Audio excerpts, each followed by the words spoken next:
दोस्तों, कनाडा में भारतीय महिलाओं के साथ ऐसा सुलूक क्यों किया जाता है और क्या आप जानते हैं कनाडा पंजाबियों का दूसरा घर क्यों कहलाता है?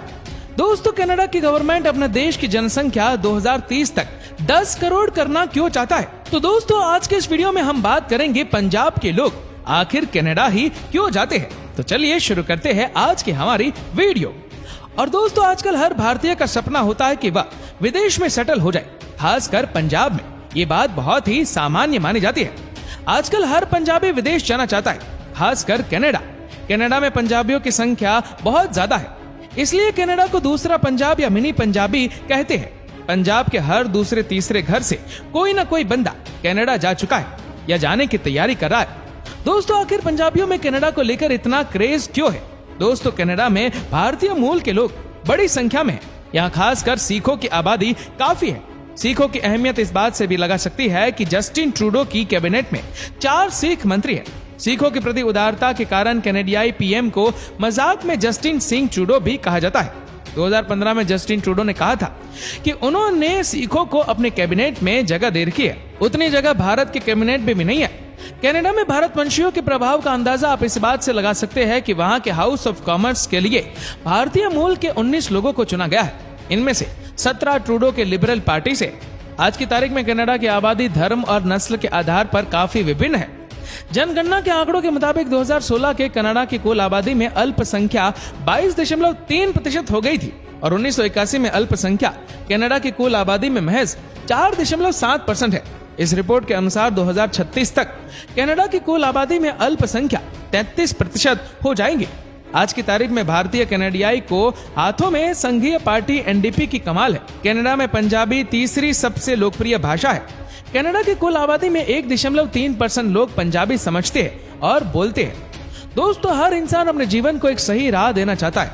हर कोई खुद के लिए और अपनी फैमिली के लिए एक अच्छी लाइफस्टाइल चाहता है, जिसके लिए वह जी तोड़ मेहनत भी करता है। हर कोई काम की तलाश में एक जगह से दूसरी जगह जाता है। आदमी अपने काम की तलाश वही करता है जहां उसके अपने लोग रहते हैं। कनाडा पंजाबियों का दूसरा घर कहलाता है क्योंकि इस देश में पंजाबियों की संख्या बहुत ज्यादा है। लेकिन क्या आपने कभी सोचा कि पंजाबियों का कनाडा जाने का यह सिलसिला शुरू कैसे हुआ? सबसे पहली बात, कौन सिख था जो कनाडा गया था? क्या परिस्थिति हो गई उस समय? क्या पंजाबी को कनाडा में रहते हुए कोई परेशानी नहीं हुई? तो दोस्तों, सबसे पहले हम आपको ये बता देते हैं कि सबसे पहले कनाडा कौन गया। दोस्तों, बात है 1997 की, जब महारानी विक्टोरिया ने ब्रिटिश भारतीय सैनिकों की एक टुकड़ी को डायमंड जुबली सेलिब्रेशन में शामिल होने के लिए लंदन आमंत्रित किया था। तब घोड़े सवार सैनिकों का एक दल भारत की महारानी के साथ ब्रिटिश कोलंबिया के रास्ते में था। उन सैनिकों में से एक थे रसालेदार मेजर केसर सिंह। रसालेदार कनाडा में शिफ्ट होने वाले पहले सिख थे। जी हाँ दोस्तों, ये बात बिल्कुल सही है कि कनाडा में बसने वाले पहले ब्रिटिश भारतीय सैनिक थे। रसालेदार मेजर केसर सिंह के साथ कुछ और सैनिकों ने कनाडा में रहने का फैसला किया था। उन्होंने ब्रिटिश कोलंबिया को अपना घर बनाया। बाकी के सैनिक जब भारत लौटे तो उनके पास एक कहानी थी कनाडा के बारे में। उन्होंने भारत लौटने के बाद बताया कि ब्रिटिश सरकार उन्हें बचाना चाहते हैं।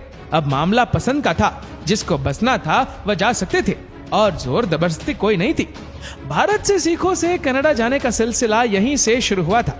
तो कुछ ही सालों में ब्रिटिश कोलंबिया 5000 भारतीय पहुंच गए, जिनमें से 90% सिख थे। दोस्तों, हालांकि सिखों के कनाडा में बसना और बढ़ना इतना आसान नहीं रहा है। इनका आना और नौकरियों में जाना कनाडा के गौरव को रास नहीं आ रहा। भारतीयों को लेकर विरोध शुरू हो गया था। विरोध में बहुत सारे आंदोलन हुए थे। यहाँ तक कि कनाडा में सबसे लंबे समय तक प्रधानमंत्री रहे विलियम मैकेंजी ने मजाक उड़ाते हुए कहा था, हिंदुओं को इस देश की जलवायु रास नहीं आ रही है।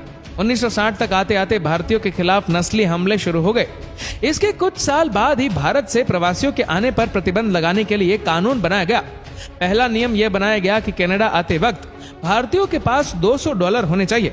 हालांकि यूरोपियनों के लिए राशि महज $25 थी।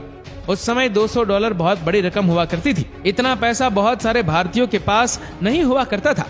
लेकिन तब तक भारतीय वहां बस गए थे, जिनमें से ज्यादातर सिख थे।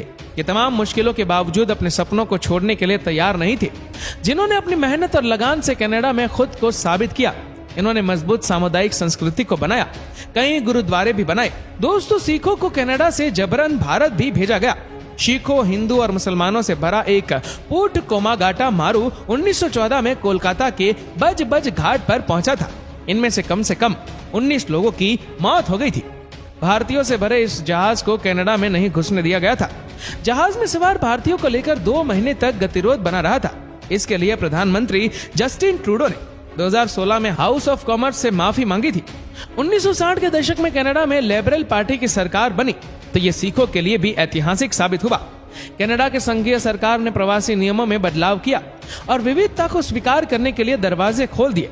इसका असर ये हुआ कि भारतीय मूल के लोगों की आबादी में तेजी से बढ़ोतरी हुई। भारत के कई इलाकों से लोगों ने कनाडा आना शुरू कर दिया। यहाँ तक कि आज भी भारतीयों का कनाडा जाना बंद नहीं हुआ है। दोस्तों, आज की तारीख में भारतीय कनाडियाई के हाथों में संघीय पार्टी एनडीपी के कमाल है। कनाडा में पंजाबियों के पोजीशन बहुत अच्छी मानी जाती है। अब भले ही शुरुआत में पंजाबी और भारतीय लोगों को वहां पर खेती करने के लिए बुलाया गया था, लेकिन आज के समय में पंजाबी कनाडा में हर क्षेत्र में आगे है, चाहे सरकार या कोई और क्षेत्र। कनाडा में पंजाबियों ने हर जगह अपनी उपस्थिति दर्ज कराई है। आपकी जानकारी के लिए बता दें कि कनाडा के डिफेंस मिनिस्टर अनीता आनंद भी सिख है, जो पंजाबी भारतीय मूल की है। दोस्तों, वह दिन दूर नहीं जब कनाडा के प्रधानमंत्री भी पंजाबी होंगे। अब हम आपको कुछ ऐसे ही वजह भी बता रहे हैं जिसकी वजह से पंजाबियों की पहली पसंद कनाडा है, जिसके कारण हर पंजाबी कनाडा जाना चाहता है। दोस्तों, कनाडा एक उत्तरी अमेरिकी देश है जहाँ बहुत ज्यादा ठंड पड़ती है। अब ये बात तो हर कोई जानता है कि पंजाबी बहुत ज्यादा मेहनती होते हैं, जिसके कारण उन्हें इस ठंड से कोई फर्क नहीं पड़ता। इसलिए लोगों को यहाँ बहुत आसानी से काम मिल जाता है। शुरुआत से ही पंजाबी लोगों को इसी बात का फायदा पहुंचता था। दूसरा कारण यह है कि आज के समय में पंजाब के हर दूसरे तीसरे घर से कम एक मेंबर कनाडा में सेटल जरूर है।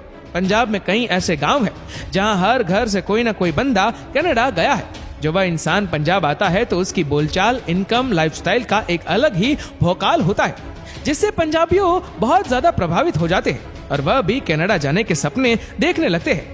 तीसरा कारण यह है कि दोस्तों, कनाडा की जीवन शैली हमारे अपने भारत देश से बहुत ज्यादा अच्छी और उन्नत है। चाहे हेल्थ सेक्टर हो या एजुकेशन सेक्टर, दोनों में कनाडा भारत से बहुत ही ज्यादा आगे है। पंजाबी लोग अपने और अपने बच्चों का भविष्य वहीं बनाना चाहते हैं जहां गुणवत्तापूर्ण शिक्षा, रोजगार और स्वास्थ्य सुविधाएं उपलब्ध हो। ये भी कारण है भारतीय लोगों का कनाडा की ओर झुकाव होने का। चौथा कारण है दोस्तों, वहां की करेंसी। आपकी जानकारी के लिए बता दूं कि एक कैनेडियन डॉलर को भारतीय रुपए में देखा जाए तो लगभग 60 रुपए के बराबर होता है। अगर कनाडा जाने वाले भारतीय की बात की जाए तो वहां फ्रेशर पंजाबी को भी एवरेज 2500 से 3000 कैनेडियन डॉलर की मासिक सैलरी मिलती है, जो भारतीय रुपए में 1.5 लाख से लेकर 1,80,000 तक होते हैं। इतना पैसा हमारे देश में बहुत ही सालों के अनुभव के बाद भी बहुत ही मुश्किल से मिलता है। ये बहुत बड़ा कारण है पंजाबियों के माइग्रेशन का। इसी डॉलर के लिए पंजाबी कनाडा की ओर दौड़ लगाते हैं। दोस्तों, पांचवा कारण है कनाडा की पॉलिसी। जी हाँ दोस्तों, बहुत पहले भारत के लोग इंग्लैंड जाना पसंद करते थे, फिर दौर आया यूएसए का, लेकिन अब इन देशों ने अपने यहाँ आने वाले अप्रवासियों के लिए वीजा नियम बहुत ही ज्यादा कठोर कर दिए हैं, जिसके कारण इन देशों में रोजगार और शिक्षा प्राप्त करने के लिए जाने वाले भारतीयों का मोह भंग हो गया है। इसका फायदा कनाडा की गवर्नमेंट ने उठाया है। वैसे भी कनाडा की जनसंख्या बहुत ही कम है। वहाँ के मूल लोग कनाडा में पड़ने वाली ठंड के कारण कनाडा में नहीं रहना चाहते हैं। साथ ही साथ यहाँ के गवर्नमेंट अपने देश की जनसंख्या 2030 तक 10 करोड़ करना चाहते हैं।